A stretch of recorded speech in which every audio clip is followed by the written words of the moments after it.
Hello दोस्तों, आज की कहानी थोड़ी अलग है तो सुनिएगा ज़रूर। रीमा की शादी बड़े अरमानों के साथ हुई थी। जब उसकी डोली ससुराल पहुंची तो उसने सोचा था कि अब उसका संसार उसके पति के साथ शुरू होगा। उसका पति अमित स्वभाव से शांत और जिम्मेदार था, पर उसका पूरा ध्यान अपनी माँ और बहन पर ही रहता था। अमित सुबह उठते ही सबसे पहले अपनी माँ के कमरे में जाता, उनकी दवाइयों और नाश्ते का ध्यान रखता। ऑफिस से लौटकर भी सीधे बहन के साथ बैठ जाता, उसकी पढ़ाई और छोटी छोटी बातों में खो जाता। रीमा पास ही बैठी रहती, पर जैसे उसकी मौजूदगी किसी को दिखाई ही नहीं देती थी।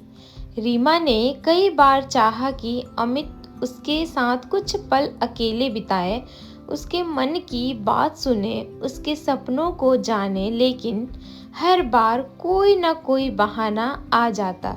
माँ की तबीयत ठीक नहीं है, बहन का प्रोजेक्ट पूरा कराना है। धीरे धीरे रीमा के शब्द उसके गले में ही घुटने लगे। रात को जब सब सो जाते, रीमा खिड़की के पास खड़ी आसमान को देखती और सोचती, क्या यही शादी होती है? एक ही छत के नीचे रहते हुए भी वह खुद को पराई महसूस करती थी। उसके पास पति था पर साथ नहीं, घर था पर अपनापन नहीं। एक दिन उसने हिम्मत करके अमित से कहा, मुझे तुमसे बात करनी है। अमित ने मुस्कुराकर कहा, अभी नहीं, माँ बुला रही है। बस यही शब्द रीमा के दिल में तीर बनकर चुभ गए। उसे लगा जैसे वह इस घर में सिर्फ एक जिम्मेदारी है, कोई साथी नहीं। रीमा ने कभी अमित को माँ और बहन से दूर करने की कोशिश नहीं की। वह सिर्फ इतना चाहती थी कि उसके हिस्से का थोड़ा सा समय, थोड़ा सा स्नेह उसे भी मिले। पर उसका इंतजार हर दिन लंबा होता गया। अब रीमा भी चुप रहने लगी है। वह घर के सारे काम करती है, सबकी ज़रूरतें पूरी करती है, पर उसके अपने मन की ज़रूरतें अधूरी रह जाती है।